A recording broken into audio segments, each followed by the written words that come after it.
नमस्कार, भारत 360 देख रहे हैं। यहाँ पर मैं हूं आपके साथ प्रियव्रत दीक्षित, हाजिर हूं आपके पसंदीदा बुलेटिन को लेकर, जिसमें वो खबरें होती हैं जिनका आपसे होता है सीधा सरोकार। तो पूरे आधे घंटे आप बने रहिए हमारे साथ। चलिए खबरों को रुख कर लेते हैं। और लखनऊ की सड़कों ने आज एक नया नजारा देखा। ये पहली बार हुआ होगा शायद जब सरकार इतनी बड़ी संख्या में प्रदर्शन करने के लिए सड़कों पर उतरी। दिल्ली के संसद से महिला आरक्षण बिल पर बीजेपी का आक्रोश जब लखनऊ के सड़कों पर पहुंचा तो आग उगल रहा था। 45 डिग्री के आसपास तापमान में लखनऊ की सड़कें सपा और कांग्रेस के खिलाफ प्रदर्शन पर पट चुकी थी। आज सिर्फ पोस्टरों से नहीं बल्कि सियासी बारूद भी साफ तौर पर देखने को मिला। सड़कों पर महिलाएं थीं, हाथ में तख्तियां थीं और निशाने पर पूरा का पूरा विपक्ष था। मौका था तो अखिलेश यादव ने भी इस पर चुटकी ले ली और बोले, सरकार विपक्ष में बैठकर आंदोलन की प्रैक्टिस कर रही है।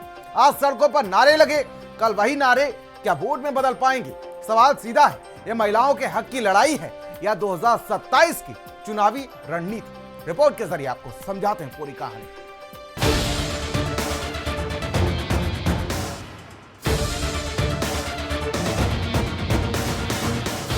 आज लखनऊ पोस्टरों से पट गया। सपा का हाथ नारी शक्ति के खिलाफ, सपा कांग्रेस के खिलाफ नारों की गूंज।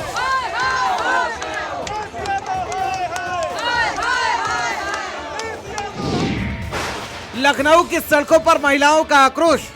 सेंट्रल वेस्टर्न नई दिल्ली की सड़कों से निकली चिंगारी जब लखनऊ पहुंची तो आग ज्वालामुखी में बदल चुकी थी। लखनऊ की सड़कों पर तापमान सिर्फ मौसम का नहीं था, सियासत भी उबल रही थी। मुख्यमंत्री आवास से लेकर विधानसभा तक हजारों महिलाएं हाथों में पोस्टर, गूंजते नारे और सीधे निशाने पर विपक्ष, जिसमें मुद्दा था महिला आरक्षण का। लेकिन सवाल, क्या हक की लड़ाई है या चुनाव के लिए नई तैयारी?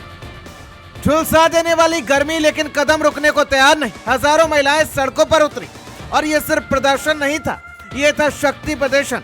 संदेश साफ, महिलाएं अब इंतजार नहीं करेंगी।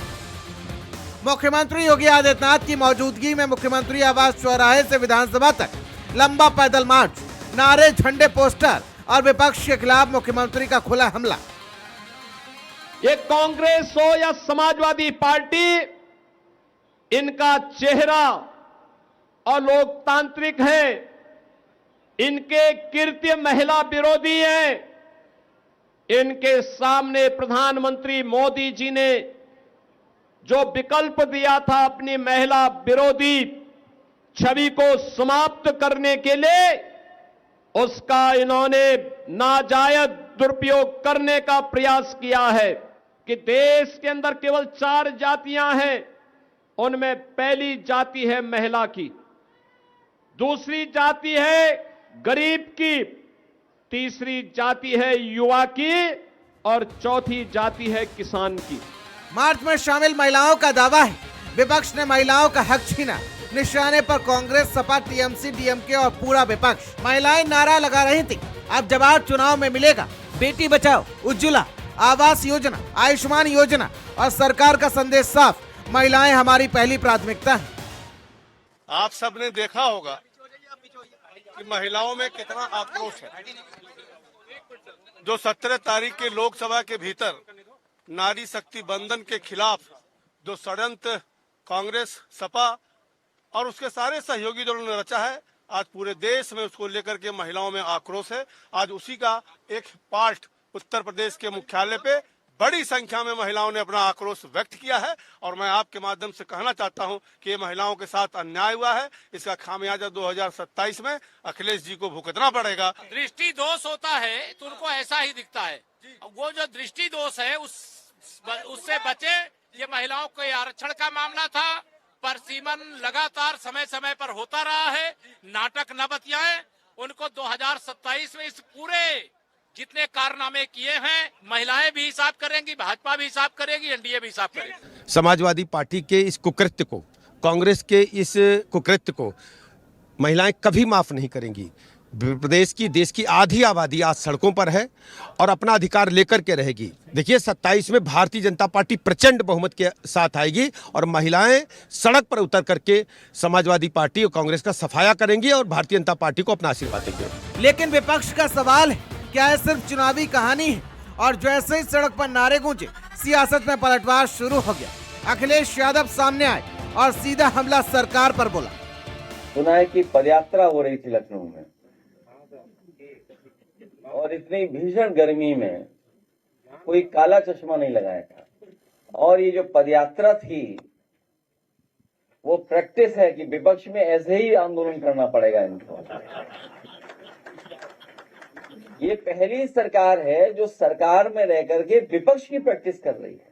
इससे पहले शायद किसी ने अपने ही कानून के लिए, अपने ही बनाए हुए कानून के लिए इतना संघर्ष नहीं किया होगा जितना ये सरकार संघर्ष कर रही है। अब मुद्दा सिर्फ आरक्षण का नहीं, अब ये लड़ाई है क्रेडिट के नैरेटिव की और वोट की। राजनीति में कुछ भी अचानक नहीं होता। आज मार्च हुआ है, कल चुनाव होगा, और जो लोग आज नारे लगा रहे हैं वो कल वोट में बदलेंगे। राहुल गांधी ने और अखिलेश यादव जी ने इस बिल को गिराया ही नहीं, उनको मेज थपथपा के खुशी मनाई कि हमने ये बिल गिरा दिया। वो महिलाओं को नहीं चाहते, वो केवल अपने घर की महिलाओं को चाहते हैं। 2027 में यही जन आक्रोश उन्हें जवाब देगा। आज उन्होंने इनके बिल को कैंसिल किया है, कल ये इनको इस राजनीति से दूर कर देंगे। कांग्रेस सपा इस बार ऐसा नहीं करेंगी। महिलाओं से संबंधित बिल है, नहीं करना चाहिए, लेकिन इस बार भी इन लोगों ने यही किया। महिलाओं के प्रति जो उनका रवैया है कि महिलाएं ऊपर ना उठ पाए, महिलाओं को अधिकार न मिल पाए, इसके कारण इन लोगों ने नारी शक्ति बंधन अधिनियम को लागू करने के लिए जो उससे संबंधित बिल था उसको पास नहीं होने दिया। इसी कारण आपको ये आक्रोश यहाँ पे भी दिखाई दे रहा है। महिलाएं आज सड़क पर हैं, कल मतदान केंद्र पर होंगी, और सियासत जानती है आधी आबादी का फैसला सरकार बना भी सकता है और हटा भी सकता है। सवाल सिर्फ एक, महिलाओं के अधिकार की लड़ाई है या ये चुनावी रणनीति है, क्योंकि राजनीति में मुद्दे कम, मौके ज्यादा होते हैं। उत्तर प्रदेश की राजधानी लखनऊ में जन आक्रोश रैली निकाली गई, जिसका नेतृत्व खुद उत्तर प्रदेश के मुख्यमंत्री योगी आदित्यनाथ ने किया। इसके अलावा प्रदेश अध्यक्ष पंकज चौधरी, दोनों डिप्टी सीएम मौजूद थे। वहीं इस जन आक्रोश रैली में हजारों की संख्या में महिला भी पहुंची थी। जो नारी शक्ति वंदन बिल है, संसद में गिर जाने के बाद बीजेपी और एनडीए दोनों ही दलों ने मिलकर सपा, कांग्रेस, टीएमसी को घेरा है। अब देखना ये होगा जो नारी शक्ति वंदन बिल गिरा है उससे बीजेपी को कितना फायदा होता है या फिर जो विपक्ष है उसको कितना नुकसान पहुंचता है। लखनऊ की सड़कों पर आज जो कदम चले वो सिर्फ एक मार्च नहीं, चुनावी काउंटडाउन है। महिला आरक्षण का मुद्दा अब संसद से निकलकर सियासी रणभूमि में उतर चुका है और ये लड़ाई अब रुकने वाली नहीं है, और इसका साफ तौर पर असर 2027 के चुनाव में देखने को मिलेगा। लखनऊ से भारत समाचार के लिए संदीप खेर के साथ कफीलुर रहमान और अरविंद कुमार की रिपोर्ट।